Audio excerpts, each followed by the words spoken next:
wonder about my religion. I am definitely Christian, Catholic, Maronite from Lebanon, but I go back to ancient times, going back to the Phoenician, to the Canaanite Phoenician religion, which I found very inspiring, and I found so many connections between the Phoenician theological system and Christianity. So, taking a lot from the New Testament, we are depending on the New Testament, so this book is not to divert the faithful from their religion as Christians, but to prove to them that the God that Jesus spoke about and called the Father is not in any way the Jewish God that appeared in the Old Testament. Even in the New Testament itself, we find so many evidence that the Father of Jesus, the Father of love and peace, is not in any way the Jewish God that appeared in the Old Testament and who was specifically considered as the God of the Jewish nation. The Christian God is universal to all people. So we started with Saint Matthew. Matthew is known to have directed his gospel to the Hebrews at the time, and it was he who wrote in the gospel that Maryam will bring a child that will be called Emmanuel, which means El, the supreme God of the Phoenicians, is with us. So Jesus is Emmanuel, which means Il with us. Now, in the Phoenician pantheon, we have the supreme God, Father of all, called El, or El Elyon, El the Most High. We have in the second category of the Phoenician pantheon, Canaanite Phoenician pantheon, are the goddesses, 𝗖𝗆𝗄𝗃, Anat, Astarte, and then we have the Elohims, or the sons of El. Adon, or Adonis, is one of them. Now, Adon is mentioned in the Phoenician theology as being the sun god, then rendered later on as the god of resurrection. Adon was killed by a bear, by a wild bear, and then resurrected in April, in the same month that Jesus resurrected in Christianity. Adon represented the spirit of the corn and the theological practices of the Phoenicians. And Jesus is the bread of life. So there are so many connections between the Phoenician gods, the supreme God and his son, with Jesus being Emmanuel himself, which means El is with us. Now, the Virgin Anat, and also called 𝗖𝗆𝗄𝗃, is the mother goddess. She is somehow in the council of the Phoenician pantheon, and she comes in the second category, or let's say in the first category after the supreme god El. 𝗖𝗆𝗄𝗃 and Anat, she's called in the Phoenician pantheon as the Virgin Lady Anat. And 𝗖𝗆𝗄𝗃 is another name of Anat, and Astarte is later became the daughter of El, the supreme god. She is also given the title of Queen of Heaven. And this, again, we see in the Christian religion. In addition to that, Astarte is considered as the Lady of the Sea. And etymologically speaking, if we divide the name Maryam in the Aramaic Phoenician language, it's Mort Yam or Mart Yam, which means Lady of the Sea, because Yam is one of the sons of El, of the Supreme God. He is mentioned as the God of water. Now, I always wondered if Jesus was actually a historical figure. because there are so many people who are trying to say that Jesus did not exist and it's just a myth, or is a mirror mirroring some myth of the ancient times. But this is not true. We found so many evidence outside the New Testament that refers to Jesus as a historical figure. One of them is Flavius Josephus, who was a Romano-Jewish historian. In his book, The Antiquities of the Jews, mentioned Christ and the Christians and mentioned their belief. Pliny the Younger is another historian, author, lawyer. In his letters to the emperor, he mentioned also that Christ existed and Christians, and they have a certain belief that is actually a historical fact. Tacitus is another reference outside the New Testament. He's a Roman senator and a historian of the Roman Empire. In his annals around 116, he also mentioned Christ and the Christians. And we have Suetonius, Roman biographer, in his life, in his book, The Lives of the 12 Caesars, mentioned Christ and the Christians. And also we have, and these, by the way, they all mention Christ and the Christians with no reference to the Jews, with no reference to any connection with the Jews. We have one more reference to Jesus is the Talmud. The Talmud in the Toledot Yeshua, Sefer Toledot Yeshua, which means the birth of Jesus, they mention Jesus and his mother in a very bad way. So I don't want to mention it here, but they mention him in a very bad way. Now, this is Father 𝗖𝗆𝗱𝗏𝗏. He's my mentor from Lebanon. He actually made me understand Christ more and made me realize that Christ is really the Son of El and not the Son of the God that appeared in the Old Testament. This father actually wrote a book in 1999 in Lebanon called Jesus Was Born in Lebanon. It means ancient Phoenicia, not in Judea. Now, the patriarch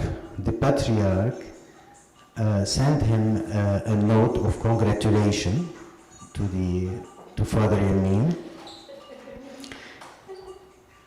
and he actually and later some of the priests in Lebanon formed a group defending the Judeo-Christian culture. They somehow attacked Father 𝗖𝗆𝗍𝗏, and we came to respond to them in a very good way. And we asked them, Father 𝗖𝗆𝗍𝗏 asked them to come and debate the matter with him, which they refused.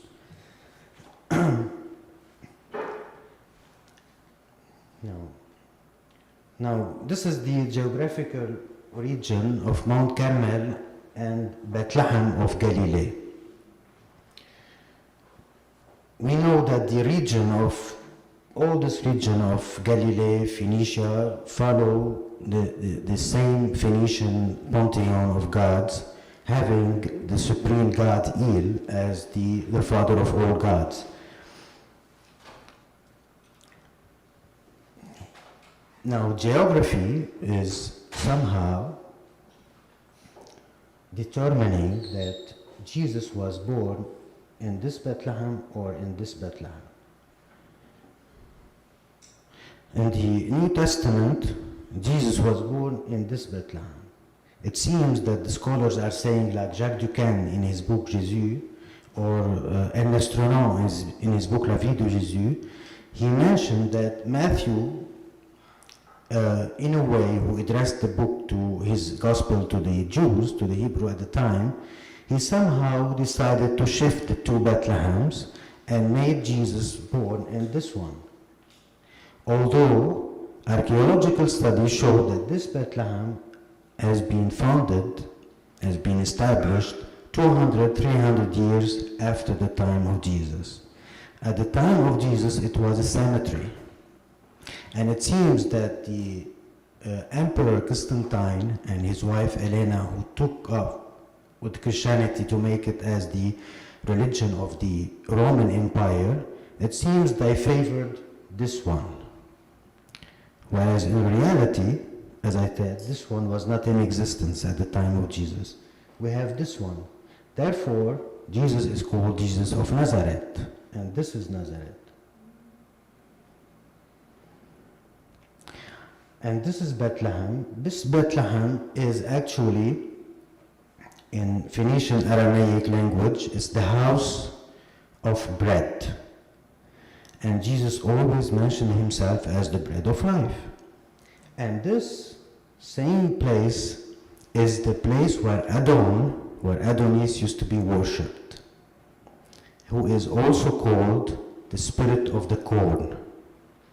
The spirit of the corn, which means bread. So the correlation is very interesting. Now this is another map. These maps are authentic. I haven't played with them. They are really authentic. No Photoshop. Now here also we have Bethlehem of Judea and we have Bethlehem of Galilee.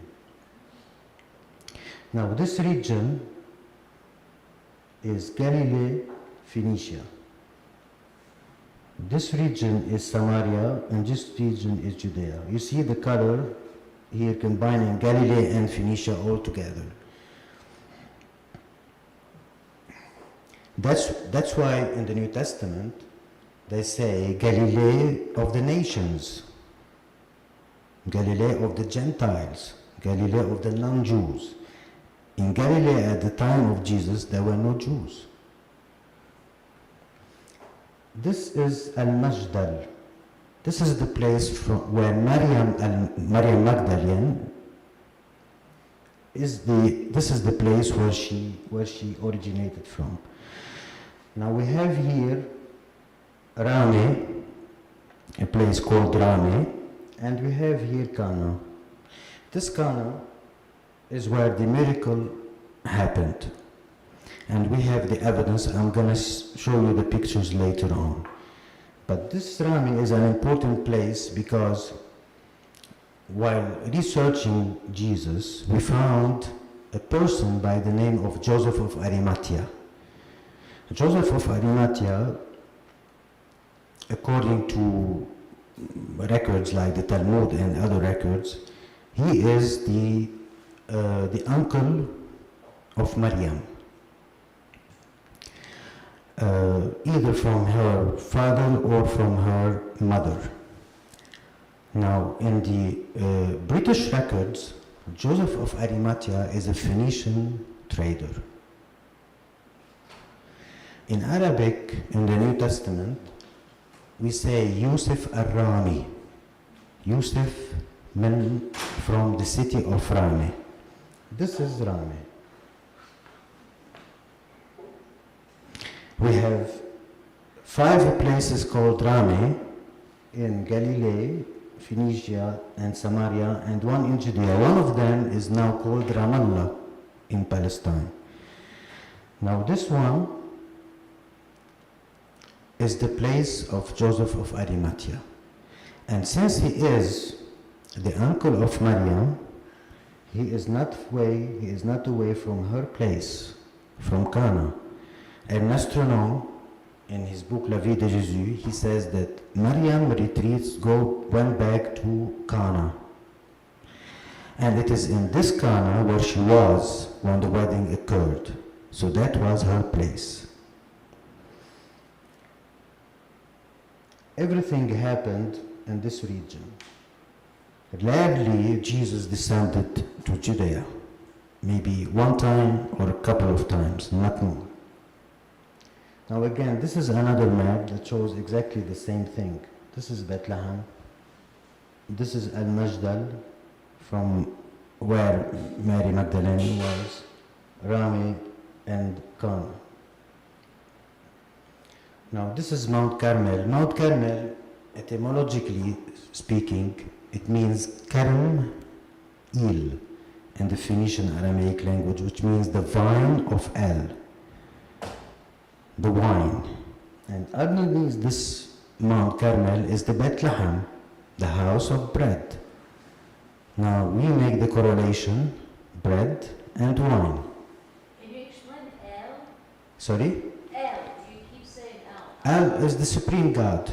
So God. Yeah, Il. Il and Il. Phoenician. All right. That's why all the angels ends with the suffix El or Il, like Gabriel, Michael, Raphael, name it.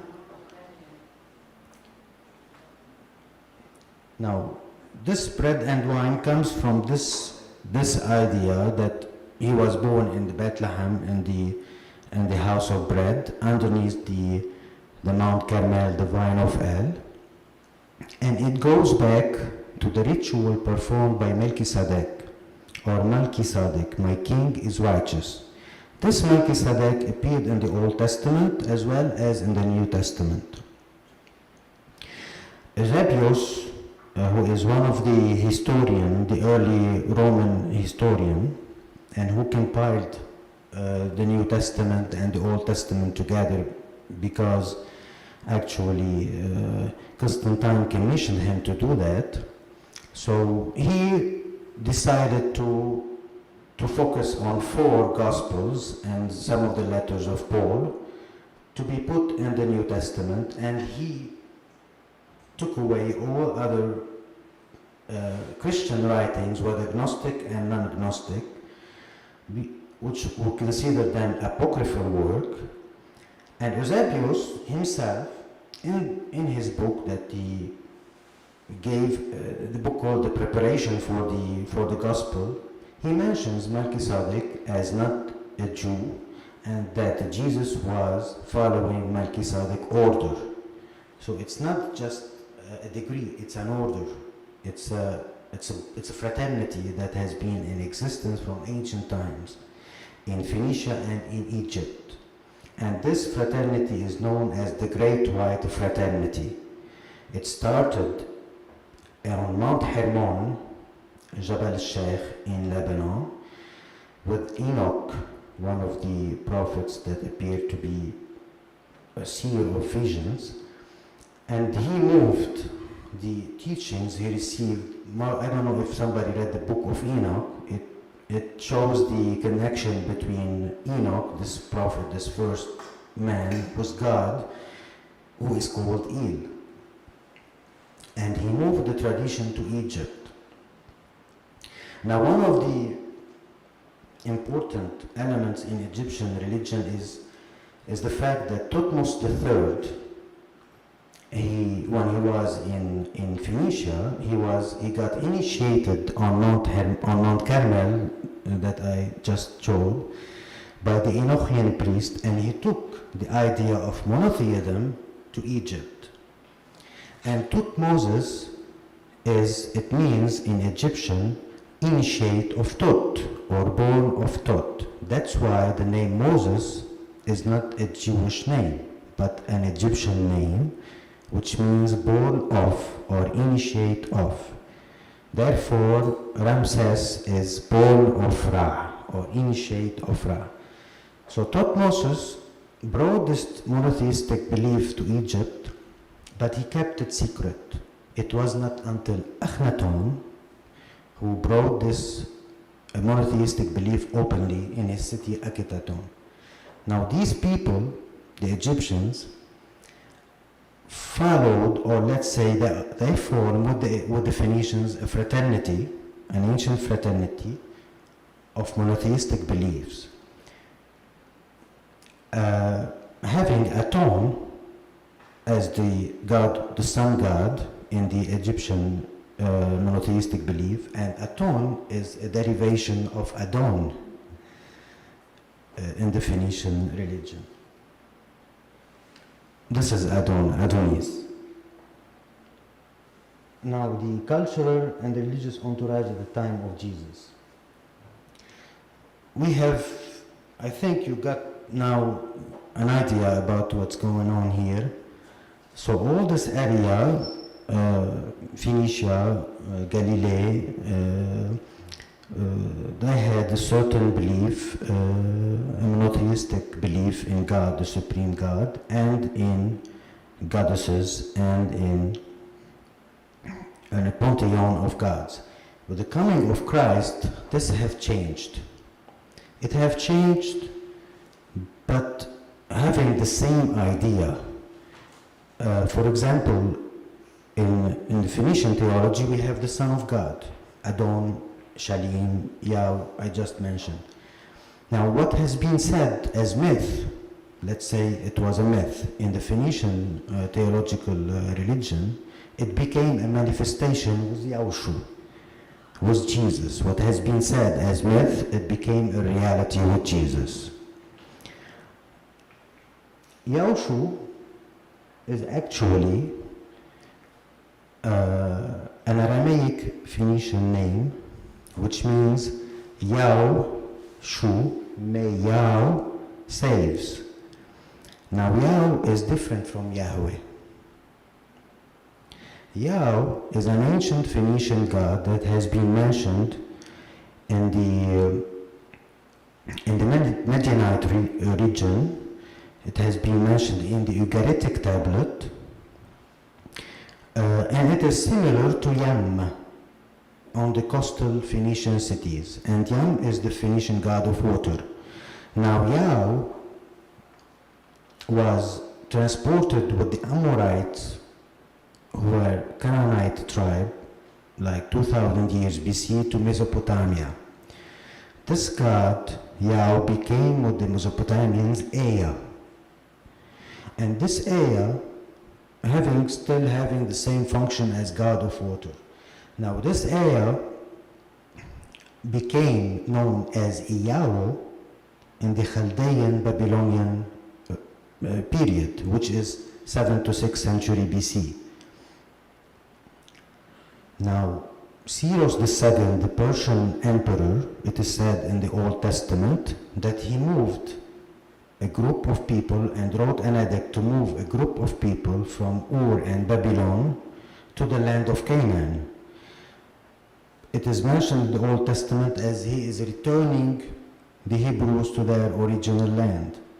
But in fact, the Persians, like the Assyrians, used to exercise a policy of transfer from one place to another.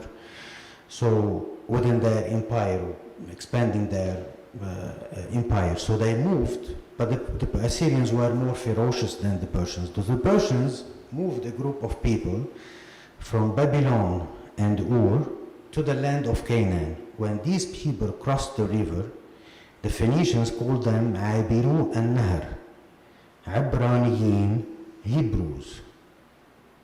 But that happened at the time 6th century BC. It started 6th century BC. Therefore, the Pharisees, who are the rabbis in Judaism, is a name that derives from Parsis, which means Persians. So, 𝗖𝗆𝗆, then these people who came from Babylon and Ur brought with them 𝗖𝗆𝗆, and this 𝗖𝗆𝗆 became Yahweh. But now Yahweh have lost its element as god of water and became a god of dualism, having Yod and Heva, Adam and Eve, as its function.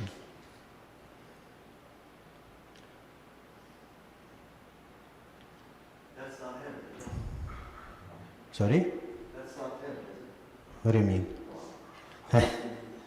So 𝗖𝗆𝗆 is the Christos in the Greek language.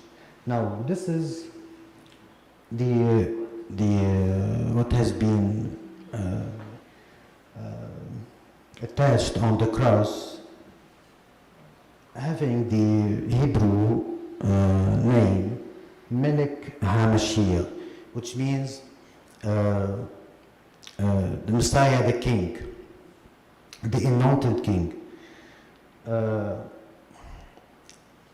which is something that the Hebrews refused to asked Pilate not to put this, but Pilate insisted on putting this sign on the cross. And when he had a debate with Jesus, Pilate, and Pilate told him, well, you are the king of the Jews? And Jesus asked him, he answered him, who told you that? Is it from your mind that you brought this? He said to him, well, your people delivered me, and you said that you are king of the Jews. What have you done? And Jesus' answer was, if my kingdom was from this world, I would ask my servant to come and help me and defend me from the Jews. He didn't say from my nation. It is obvious in John, he will help me from the Jews. But my kingdom is not from here. My kingdom is from another place. Now this has two meanings. One meaning is that Jesus' kingdom is the kingdom of God, which is the kingdom that exists inside each one of us, because Jesus told us that the kingdom of God is inside you. He is leading us to this kingdom. And the second meaning is that he is not from Judea, that he belongs to another place. And this is actually one of the biggest debates that happened at the time. He actually refused to be called king, and he refused to actually have any connection with Judaism. Therefore, we find that the New Testament is full of so many instances and so many quotes that Jesus is actually ministering for a different God than what the Jews, the Pharisees, and the Sadducees are doing. So it's totally different. And it happened that when Jesus was once in Galilee and he said to them, I want to go to Judea, and his disciples told him, why you want to go to Judea? You don't remember that there, last time, the Jews wanted to stone you? They wanted to kill you? So, which means that in Galilee, where Jesus was, he was feeling safe. Which means that in Galilee there were no Jews at the time of Jesus, which means that the Jews existed in Judea and part of Samaria, which means that he belonged to another culture, to another nation. The family of Jesus. So Maryam is Mort Yam, which means lady of the sea. Very much like Astarte, lady of the sea. In Judaism, women do not play an important role in the religious system. Whereas in Phoenicia and in Egypt, women became priestesses and women became goddesses.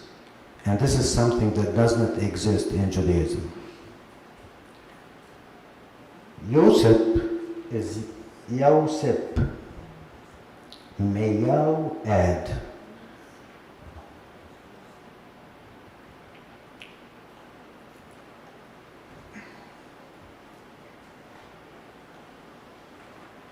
Now, this is the family of Jesus. I tried to somehow create a family tree.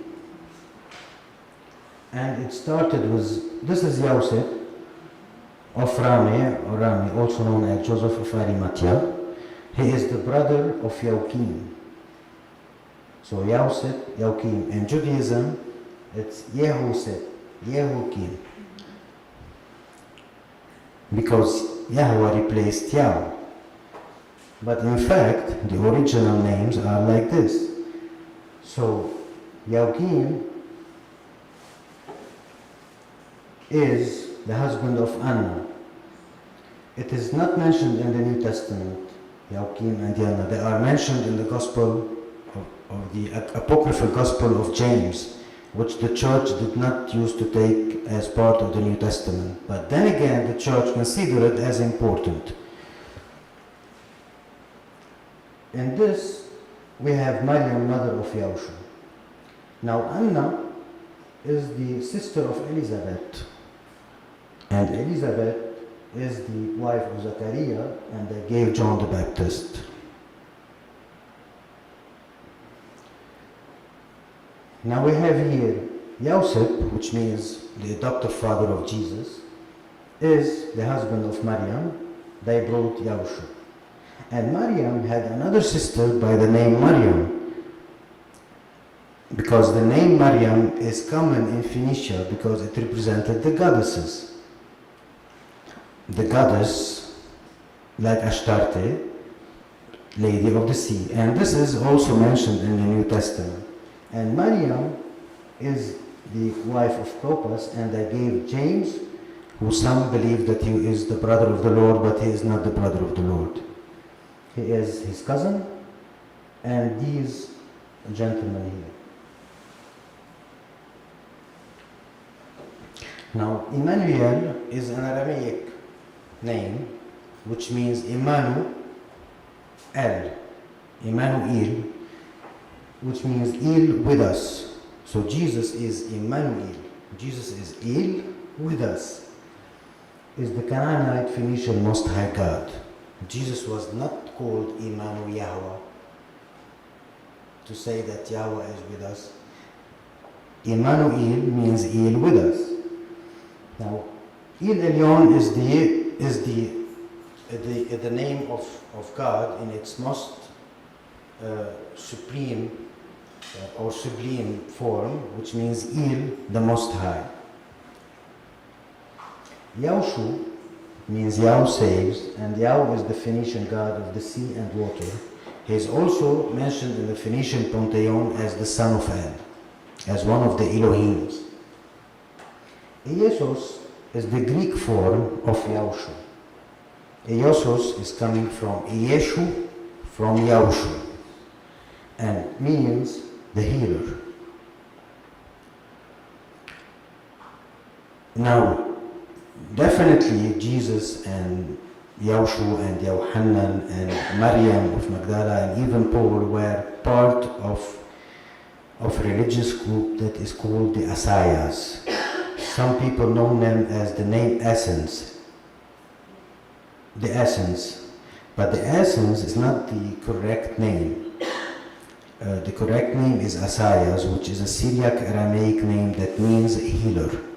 And that goes well with 𝗍𝗍𝗆, the Greek translation of healer. These Asayas, they had another group within them, are the Nazarenes, also called the Nazoreans. And we still say in Lebanon, Al-Manzur Lillah, which means the one who is dedicated to God. So this Nazarene derives from the Aramaic word Nazar or Nazir, and it means dedicated to God. And actually from this name, Nazareth came. Nazareth came later, a few years after, deriving from the name Nazarene. Now scholars believe that Nazareth was actually a place that existed after the time of Jesus. It is probably, and most probably, that a name that derived from the name that was given to this group, Nazarene. Therefore, we see in some version of the New Testament, Jesus the Nazarene, and in some other places, Jesus of Nazareth. Christos is the Greek name for the Mashiach. We say Mashiach in Phoenician Aramaic. Christos is the Greek word for Mashiach.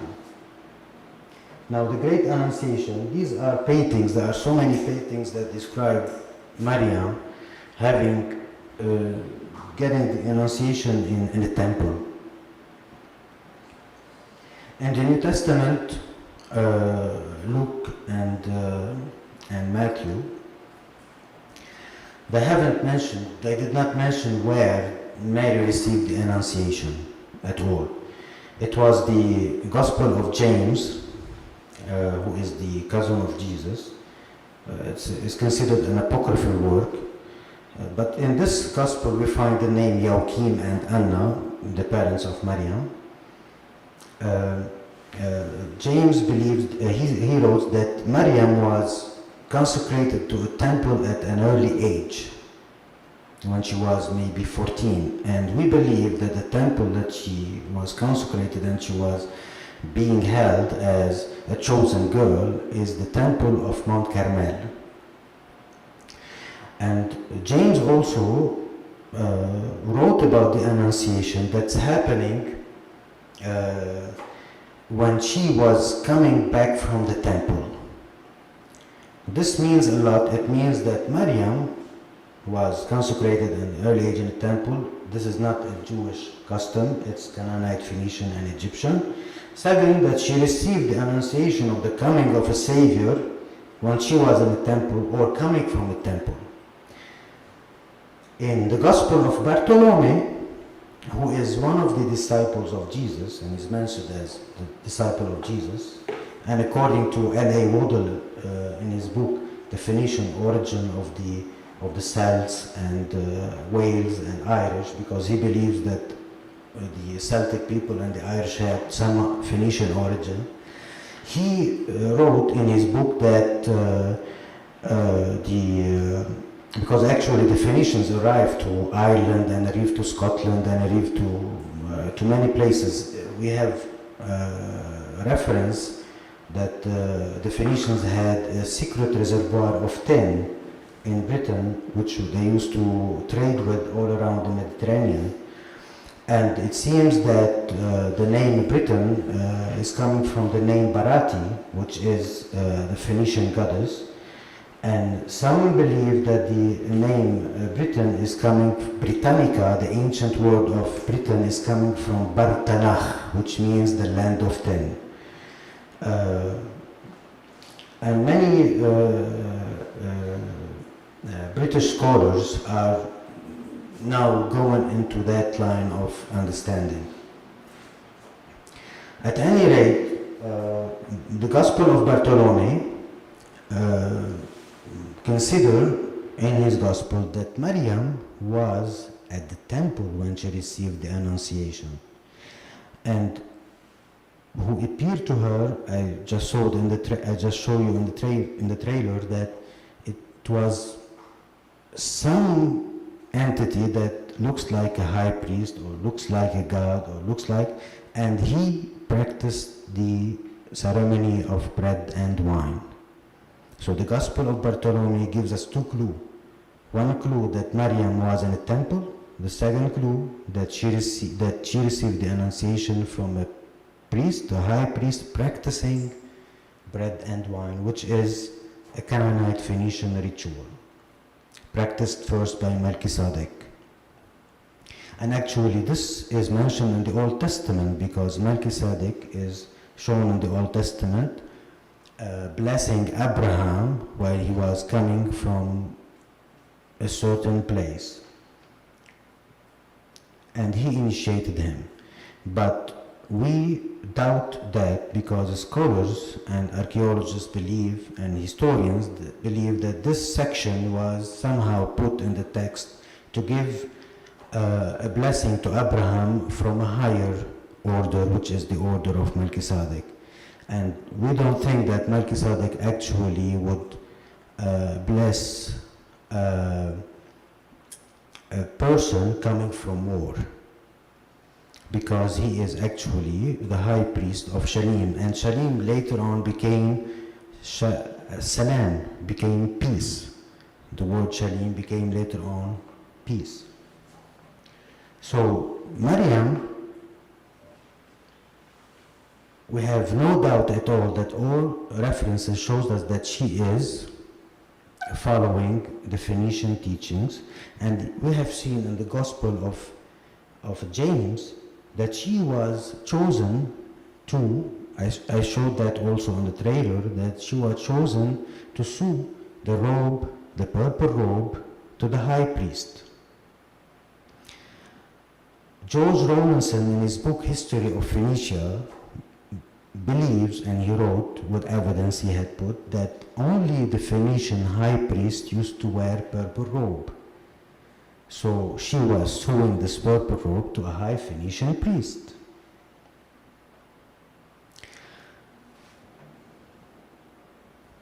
And George Rawlinson even say something more important. He considered that the gospel that was not yet written, it was an oral tradition, was spread all over Phoenicia in around 41 AD and was accepted. So all Phoenicians, when the gospel was spread, they believed in Jesus as the son of El, as Emmanuel. He somehow strongly mirroring Adon. So what they believed as being myth has become a reality with Jesus, with Emmanuel, with 𝗖𝗆𝗍𝗲. On the other hand, in Judaism, Jesus was refused, totally. And this shows that why he has been accepted in this region and refused in the other region. Total different ministries. We have mentioned the Gospel of Bartholomew and his Annunciation part, and we go back to Melchizedek, who is the initiator, who is actually the priest who consecrated the temple of Shalim in Jerusalem, in Ur-Shalim, to the god Shalim. There's something people don't know, is that the Jebusites, which were Canaanite tribe, Canaanite Amorite tribe, built the city of Ur-Shalim 2,000 years before Christ. And this has been mentioned in the Egyptian records of the 19th century BC. A certain name was given to this place called Ruh Shalim, which means Ruh, the spirit of Shalim. And Shalim is one of the Elohim mentioned in the Ugaritic tablet. So we have four sons of El. We have four Elohims. We have Yah, which is the same as Yam. We have Baal, we have Adon, and we have Shalim. And every son of El, every one of them represented a function in the Phoenician pantheon. So Melchizedek, during his time, he consecrated this region and this temple to the god Shalim, which is the son of El. And this temple, later on, with the Persian propaganda, has been changed into the temple of Shlomo, which is the temple of Solomon. Because actually the temple of Solomon did not exist. Even Israel Finkelstein and many other Jewish and Israeli archaeologists believe that, doubt even the existence of the patriarchs and even doubt the existence of the temple and David and all of that. This is not from me, this is from Jewish sources. And actually, they have been digging in Jerusalem area, and they did not find the Temple of Solomon. And they will not find it. There is evidence that some temple existed there, and this could be the Temple of Zerubbabel, which was built actually in 412 BC, commissioned by the Persians. It is written in the Old Testament, and we find a little bit bizarre to know that in the Old Testament, Cyrus II, which is the Persian emperor, was considered as the Messiah. It is written in Ezra and Nehemiah. Can you imagine the idea that in Judaism, the Jews are considering a Persian ruler as their Messiah? He commissioned the establishment of the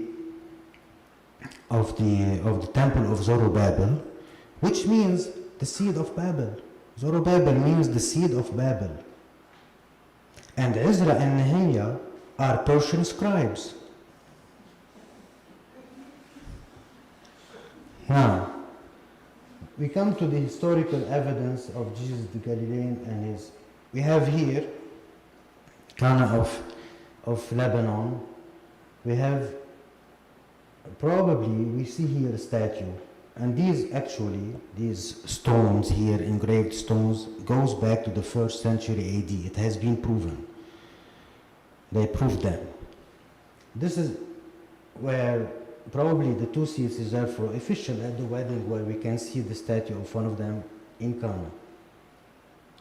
These are the water pots of stone used for turning water into wine at the wedding of Cana. Here in this photo we can see 5 out of 6 mentioned in John. 1, 2, 3, 4, 5. The 6, I don't know where is it. And here we see Jesus and his 12 disciples at the wedding of Cana. If you count them, you'll find there are 12 statues. These are basically 1st century AD. I'm not an archaeologist, but archaeologists have done this research and they have done their examination, and they found that this belongs to 1st century AD. Whereas in Cana of Galilee, which at the time of Jesus was part of Phoenicia, according to Flavius Josephus, we don't find any reference. By the way, that takes me back to Herodotus. Herodotus, in the book The Histories, which was written around 420, I think, 25. In his book, he mentioned the Persians, he mentioned the Egyptians, he mentioned the Phoenicians, but he didn't mention the Hebrew. I wonder why. Because actually, at the time of Herodotus, in around 420, the Hebrews were not yet an ethnic group.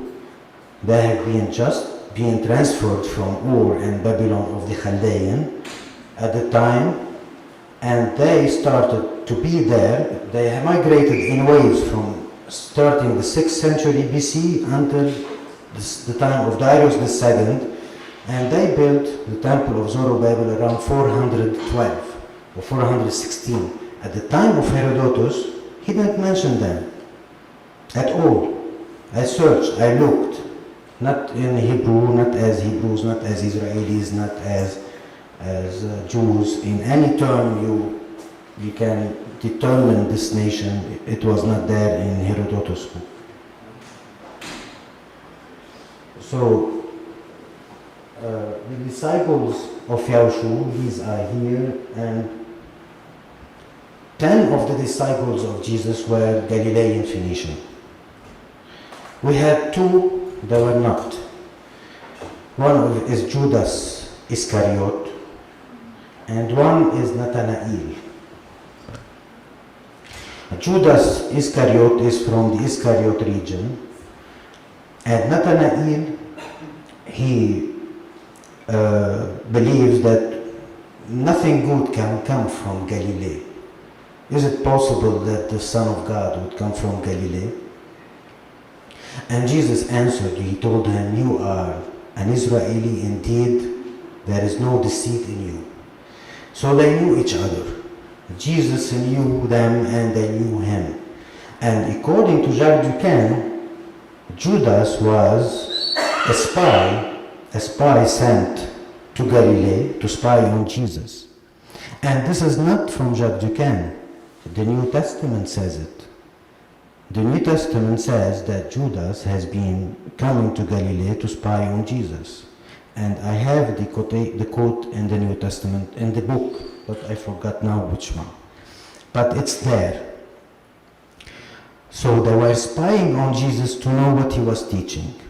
To a certain moment, they reached a certain moment when he went down to Judea.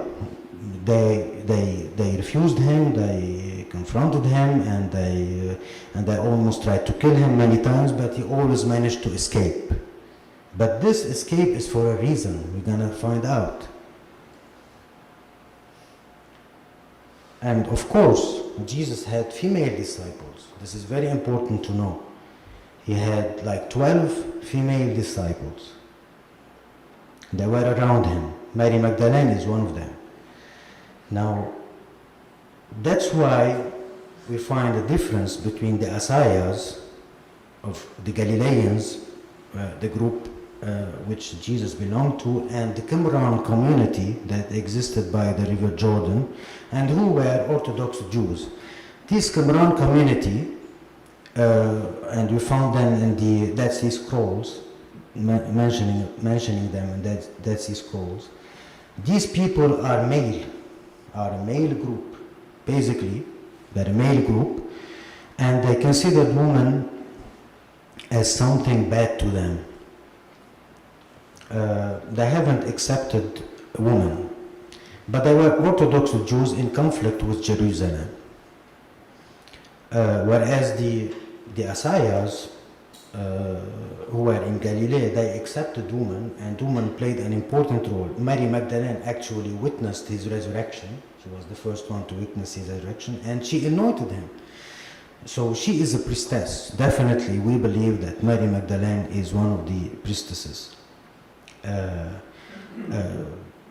Therefore, if we look at this from this point of view, we understand that this goes back to the Phoenician acceptance of woman and the temple being a priestess and being a goddess, something that did not exist in the Jewish tradition.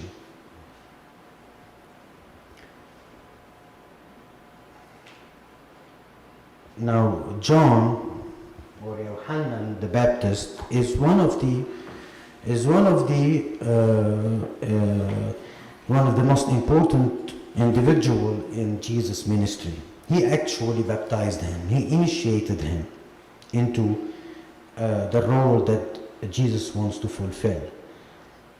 Now, Yohanan is actually a Galilean like him, is a Nazarene like him. He has been dedicated and he has been consecrated to serve God.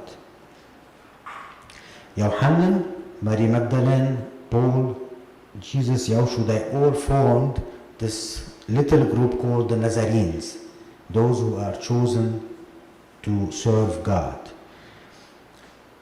But it seems when they saw the signs on Jesus, when they considered him as the one who is holding this message, he is holding the spirit of El in him, he is Emmanuel, he is Yahushua, then Yohanan gave him the absolute recognition, because Yohanan was bigger than him.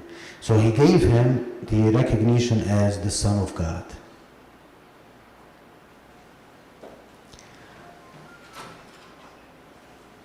It is not just a baptism, just like that. Even the New Testament, so many quotes we find in the New Testament that focus on the relationship, on the spiritual connection between Jesus and John the Baptist.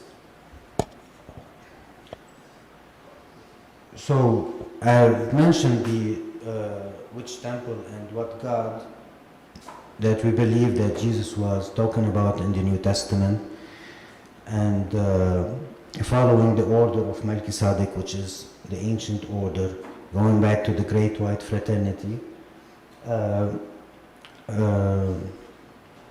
This is very important to know that their belief was monotheism. They believe in the immortality of the soul, and they believe in the accomplishment of the great work of God.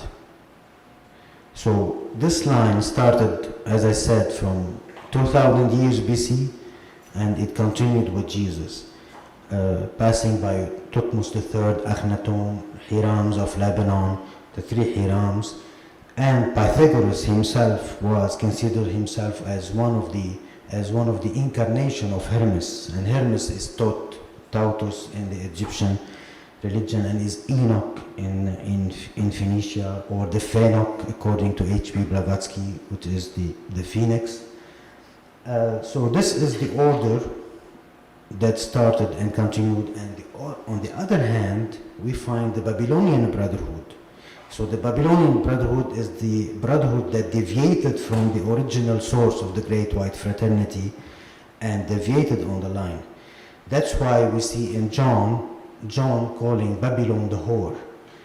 And we want to resurrect the new Jerusalem with Jesus, the new Urshalim, the new the spirit, the new spirit of Shalim that is Jesus. Now the church in New Testament, Yahshua's resurrection happened in April, very much as a dawn in the Phoenician mythology. And after 3 days, like the phoenix rises after 3 days from his ashes. We have mentioned 𝗧𝗍𝗶𝗁𝗱𝗲 and what he did, compiling the Old Testament and the New Testament together, commissioned by Constantine, and putting aside all the other Christian writings by the Gnostic and non-Gnostic, like St. Bartholomew, like the Gospel of James, like even the Gospel of Mary Magdalene, like all this. He formed everything, but he actually gives the credit to Melchizedek and gives credit to Jesus as being following as a high priest according to the order of Melchizedek, the same way as Paul wrote in his letter to the Hebrews. Jesus is a high priest according to the order of Melchizedek. Now, the New Testament is actually the New Testament that we have, the 4 Gospels, Mark, Luke, Matthew, and John. It seems that Matthew and Luke were inspired by Mark, which is the oldest one, and by the Q source. Now, scholars, they're talking about something called the Q source. John is a different issue. John is a spiritual book. But Matthew and Luke derived their knowledge on Jesus, about Jesus and his words and his teachings, from 2 sources, Mark, which is the first one, and the Q source. The Q source is the Quelle source. In German it means the source. It has been said that this Q source is an oral tradition that has been taught and has been spread in the region of Galilee, only in Galilee. According to Frederick Amsler, who is one of the Christian theologians, he believes that he wrote a book, The Lost Gospel. He meant the Q source. So Frederick Amsler believes, and this is very important, that trying to figure out the teachings of Jesus and the many things we have learned from Jesus, and even in the New Testament, in all the Gospels and in John, we have found out that the many teachings that Jesus brought do not give us the idea and give us the certainty that Jesus had no Judaic teachings. He was not influenced by Judaism. Frederick Amsler go back to add that what we have reached, the conclusion we have arrived to, is that Jesus holds a teaching that is different from Judaism and is always in conflict with Judaism. And this is the Galilean teaching. This is the 𝗧𝗿𝗍𝗱𝗃 teachings. This is the Phoenician teachings that Jesus belonged to. And in another reference, they believe that Jesus, the teachings that he had, the knowledge that he had, go back to the Prisca Theologia, which is the primary theology. And even the scholars of the Bible as a whole now are saying that this Prisca Theologia is hermetic. Is hermetic teaching, is not Jewish. And hermetic is taught, Tautos, Enoch, is this going back to the Great White Fraternity. Marcion is the Bishop of Sinope. He came around 140 AD, and he went to Rome, and he told the Romans, the church at the time, that your teaching is wrong. And he said to them that there is no way we can understand that the Father of Jesus is the God that appeared in the Old Testament. Jesus' Father was a supreme God, a God of love, a God of mercy, and he cannot be a jealous God, a warrior, like the 𝗧𝗿𝗱𝗶𝗁 that appeared in the Old Testament. Marcion said this in 140 AD, but they haven't accepted his teachings. And actually there are so many Gnostic teachings that believe, whether dualist and non-dualist Christians, Gnostics, they believe that the story of Adam and Eve, when the serpent actually tried to give the apple to Eve, which is actually not an apple, there is no such thing. But this tree represented the tree of knowledge. So the serpent that tried to give to Adam and Eve knowledge or gnosis was actually refused by God in the Old Testament, which is Yahweh. So Yahweh in a way tried to control in the Old Testament, to control the mass, the people, to know the truth. Therefore, some of the Gnostics believe that when this occurred, the Father, the Supreme God, sent His only Son, Jesus, to lead the people to the knowledge of the self. Therefore, the kingdom of God is inside you, Jesus always taught. Something that the organized religion, not only Judaism, but even all the organized religion cannot accept. And the Church of Marcion continued and to a certain period of time, and then they just vanished. And we have mentioned the Gospel of John, and there is an important reference in John 8, when there was a certain debate between Jesus and the Jews, and actually John says it openly without any problem.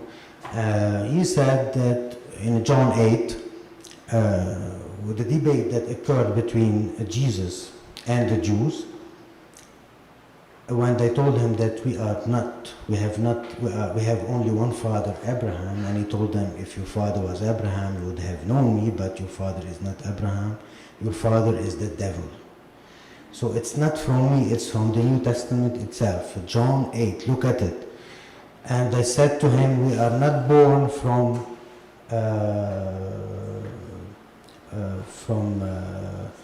sins, and he told them, well, your father is the liar and the father of all lies. It's in John 8. I did not create this. It is really in the New Testament. So which means whether the devil existed or not, it's not a matter. It could be, it's definitely a metaphorical idea, but the idea is to tell them, these people, that you are from a different ministry. You are not from where I am. And the New Testament is actually full of that. There are so many evidence about that. And definitely Jesus tried so many times to tell them that, understand me, please, I am come to tell you about a God of love and peace, why don't you accept this? So we're approaching the end of it, so yield with us. And now it's written in the New Testament, 𝗖𝗆𝗆𝗆𝗆, which means 𝗖𝗆𝗆𝗆𝗆, lama shabaqtani, which means, this is in Aramaic, which means, why have you forsaken me?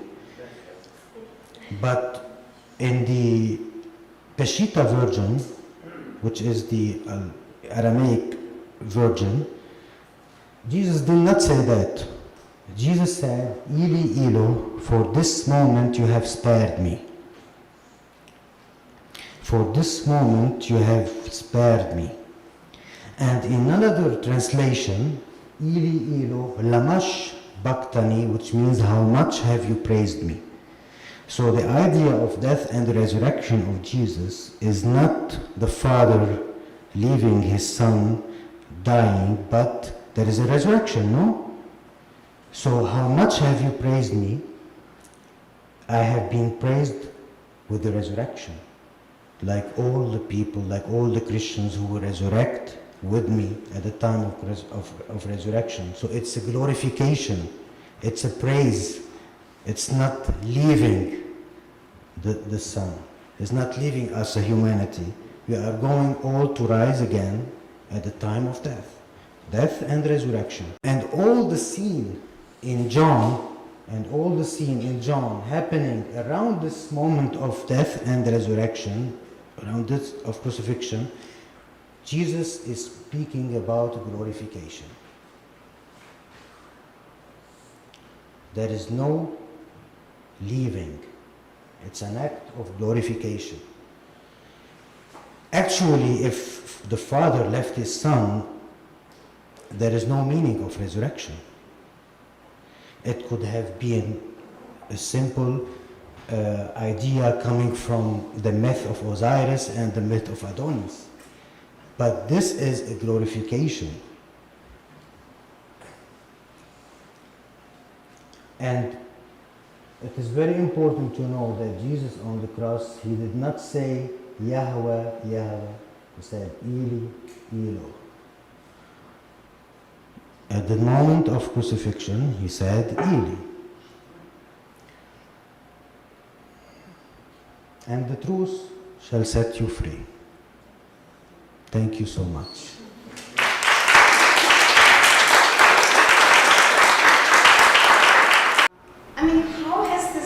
If you call it a myth of the scriptures, why has the myth, I'm calling it a myth at the moment from what you're saying, of insisting that Jesus was Jewish? Where has that thought come from? That's a good question. That's a good question. Why are we so sure all this time that Jesus was Jewish? That's the important question. If you look at Marcion, I have mentioned Marcion when he went to Rome in 140 AD, and he told them that Jesus' Father is not the Jewish God mentioned in the Old Testament. Jesus' Father is the supreme love, the supreme Father of all nations. This cannot cope with this, the God of war and whatsoever. And Marcion, he also considered James and Peter and James, Peter, and John as traitors to the true Jesus. And we may wonder why. It was in 49 AD, James asked John, Peter, and Paul to come to Jerusalem because he was the Bishop of Jerusalem. And he asked them for a council, and that was the first Christian council ever in 49 AD. And it was at that time that James decided with the other three to write the story of Jesus that has not been yet written. It was an oral tradition. But an oral tradition that has been well spread in Phoenicia since 41 AD, again, 8 years before that time. And it was then when they decided to do two things. Because in Jerusalem, Christians were being persecuted by the Jews. The Jews refused Christians, refused the new faith to continue, and they were persecuted. And one of the martyrs was Stephen, was the first martyr in Christianity. Stephen is one of the 70 disciples of Jesus, not the 12, because Jesus had many disciples. So James was trying to do two things. First of all, to convince the Jews in Jerusalem that this Jesus is the Messiah that you have been waiting for, and two, to save themselves from persecution. But this failed. They failed to do that.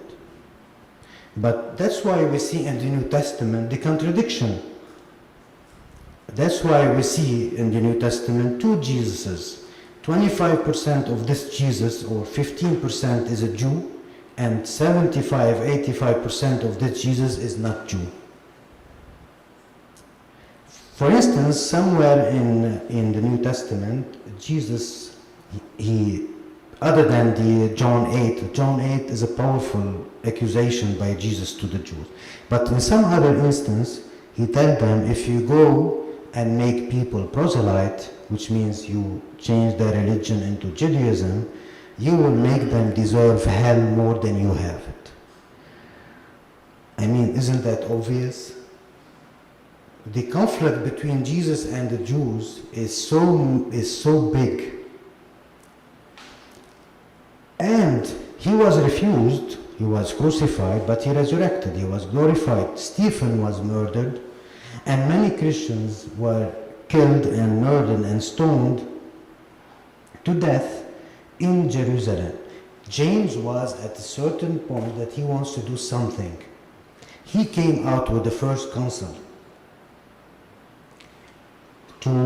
And that's why Matthew, according to Jacques Duquesne and Ernest Renan and so many scholars, he shifted the Bethlehems from the Galilean Bethlehem to the Judean Bethlehem. And they manipulated the whole story. But they had one reason, is just to save themselves from being persecuted and to convince the Jews that Jesus is the Messiah that you have been waiting for. So out of protection they did this, and because they want, and it would be not a problem if some Jews became Christians for them, and some of the Jews became Christian at the time, and even those were persecuted by the Jews themselves. So the idea is that, and Eusebius, that's why we find in the Gospel of Bartholomew and the Gospel of James a different Jesus. Maryam assuming the purple robe. In the Gospel of Bartholomew, she got the Annunciation in the temple, and the priest who appeared to her performed the ritual of bread and wine. This is all Phoenician, Canaanite Phoenician. You mentioned 𝗲𝗲𝗱𝗲𝗂 before. The actual story of 𝗲𝗲𝗱𝗲𝗂, as I was told when I visited the place, was that Mary stayed there because she was not allowed into 𝗖𝗆 because it was a Phoenician city. As a Jew, she was not allowed to enter that city as a Jewish woman. That's the story that was told to me. As far as Phoenician, the southernmost Phoenician border or kingdom is Akko, not Nazareth, not Jerusalem. The Phoenician domain ended in Akko, began in Arad. That was sort of the border of the Phoenician, the base of the Phoenician Empire. The grotto of 𝗲𝗲𝗱𝗲𝗃 is actually the grotto of the awaiting, where Lady Maryam used to wait. She's there waiting for her son to return from his missionaries. It's not because she's not allowed to enter 𝗖𝗆, but because she is there on the top of a place so secure that Jesus can come, because that was a place for a spiritual reunion at the time. So this is your idea. This is your approach of the idea. I have a different approach, and the approach I'm saying is different from your approach. That doesn't mean that I'm wrong or you're right, you know? So we're debating. But this actually, when I said when I went to the patriarch and he said, I know 𝗲𝗲𝗱𝗲𝗃𝗲𝗃, you're Lebanese? I know 𝗲𝗲𝗱𝗲𝗃𝗲𝗃. It is where Maryam كانت تنطر المسيح. And he was so happy about it. He didn't say that, she does not because she was refused in 𝗖𝗆 or no. He said that I accept this fact. Now, the second question? Phoenicia, the main borders of Phoenicia didn't really... Yeah, the main borders of Phoenicia, it expanded, and it at a certain moment of time, it was from Ugarit, from Arwad, from Ugarit, to the Arish, to Arish Masr, to the what do we say? Alexandria? Al-Arish, to the Arish of Egypt, the land of Canaan. The land of Canaan. Maybe you are trying to tell me that the Canaanites were not Phoenicians or the Phoenicians were not Canaanites? No, they are the same. This is the land of Canaan. The Phoenicians are the Canaanites that lived in the coastal cities, and the Canaanite are the Phoenicians that lived in the mountains. So it's the same people. The Canaanite and the Phoenicians are one. And their geography extended and it shrunk in time. And this had kept on, not only me, Yusuf Hurami, one of the biggest historians in Lebanon, he said this and he put this on paper, how this land got big and how it got smaller in time. Now, and it is very important that even Jerusalem, Urushalim, is known to have been a Canaanite Phoenician city, built by the Jebusites who are Canaanite tribe. They know that. Everybody is saying that. I'm not inventing anything. I'm just trying to fix things. But even the name Enoch is coming from Phenok. And Phenok, if you look at the book of Enoch, and if you look at the genealogy of Luke, you will find that Enoch is the father of Canaan.